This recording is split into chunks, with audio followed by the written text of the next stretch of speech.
Lost last night. Series is 1-1. Okay. The Clippers lost a playoff game. That means what?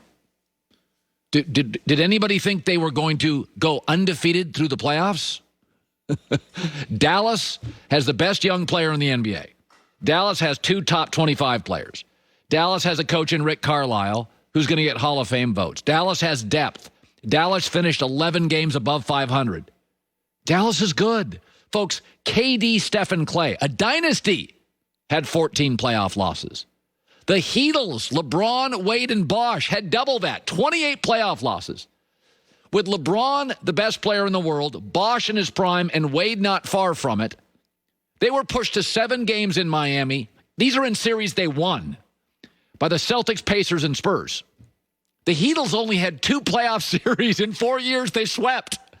It's hard, and now nobody has home court advantage. KD, Stephen Clay, the first year, they rolled through it. Last 2 years after that, it was a struggle. I mean, go back to Shaq and Kobe. Shaq and Kobe had 3 years where they're viewed as unbeatable. The second title, they were.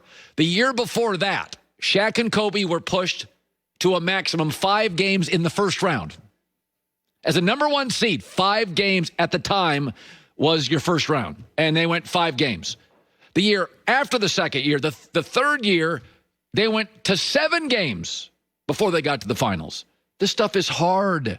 It's hard to win playoff games, and the bubble's thrown a wrench into it because generally these, the Lakers would have home court advantage, and the Bucks would have home court advantage, and the Clippers would have home court advantage. And the advantage is when you're a heavy favorite, and the Clippers are, and the Lakers are, and the Bucks are, is that you need a little juice. I mean, that's always been the thing about the first round.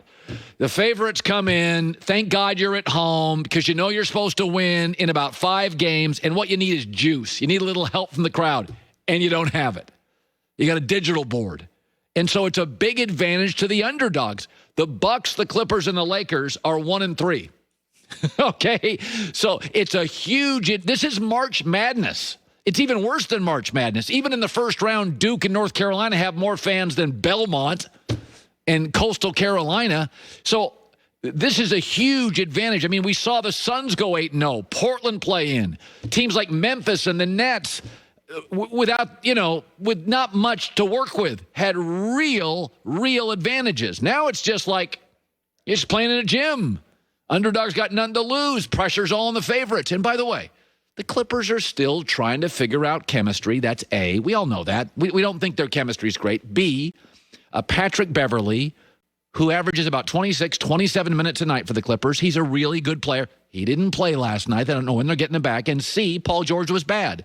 And Paul George is not a superstar. He has bad playoff games all the time.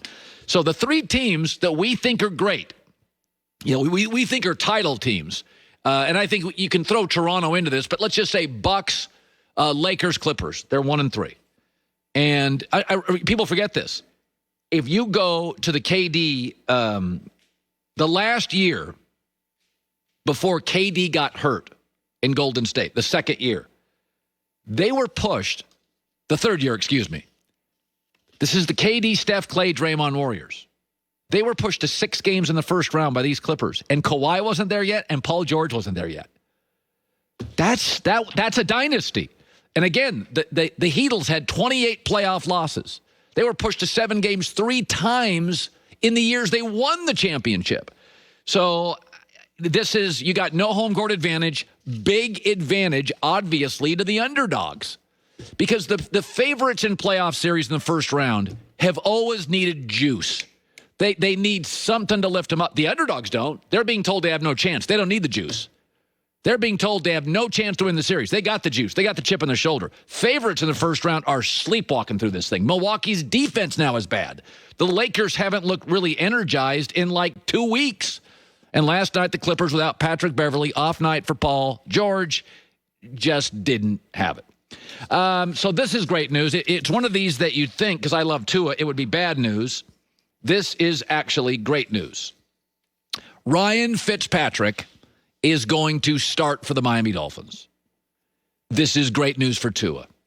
This is a really, really bad year to start as a rookie quarterback. And I want you to think about this. We would all admit Patrick Mahomes and Lamar Jackson look like superstars. I mean, you're talking 2 MVPs. One of them you consider the best quarterback ever. One of them was just voted Lamar Jackson best player in the NFL by players, NFL.com. They weren't ready to start year one. Now, just think about this. Contextualize this. They had great head coaches, Andy Reid, John Harbaugh. They had very good rosters. Miami doesn't. They had preseason. They had OTAs. They had stability in the franchise. Baltimore's rock-solid ownership front office. Kansas City, rock-solid ownership front office. And Mahomes and Lamar Jackson, with all of those additives, were not ready to play. Joe Burrow is going to get mauled. Cincinnati has none of that, and Miami has very little of that. Miami now has a second-year head coach, a new offensive coordinator. They're rebuilding their O-line, and 2 of their wide receivers opted out. This is not good. Now, take Kyler Murray. I think most of us, I certainly look at Kyler Murray, and I think he had a very successful rookie year. He was 5-10-1. And they brought in a coach, Cliff Kingsbury, who used Kyler Murray's high school and college offense. They just brought it over.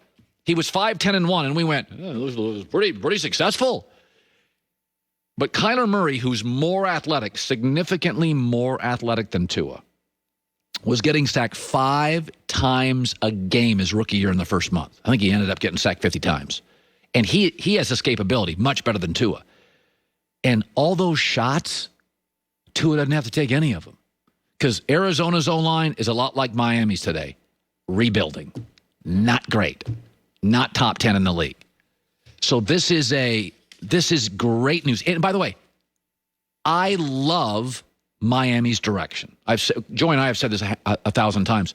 I have them at 7-9 this year in a so-so division where I think New England's got its worst team in 20 years. The Jets are a mess.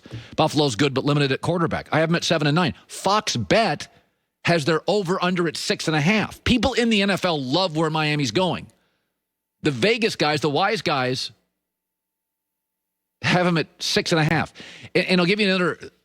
And I love them, and I have them at 7-9. Yesterday I talked, it'll be on my Saturday podcast, I talked to a buddy, Chad Millman, who's in the gaming industry, sports gambling.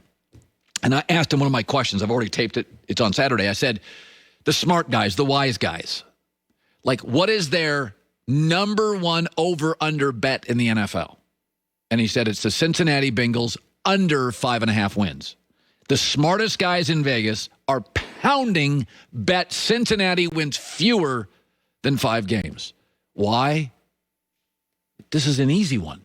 No OTAs, no preseason, tough division, rebuilding roster, no stability in the franchise historically. This is sounds like bad news, great news for Tua. Now, I will say this, there is a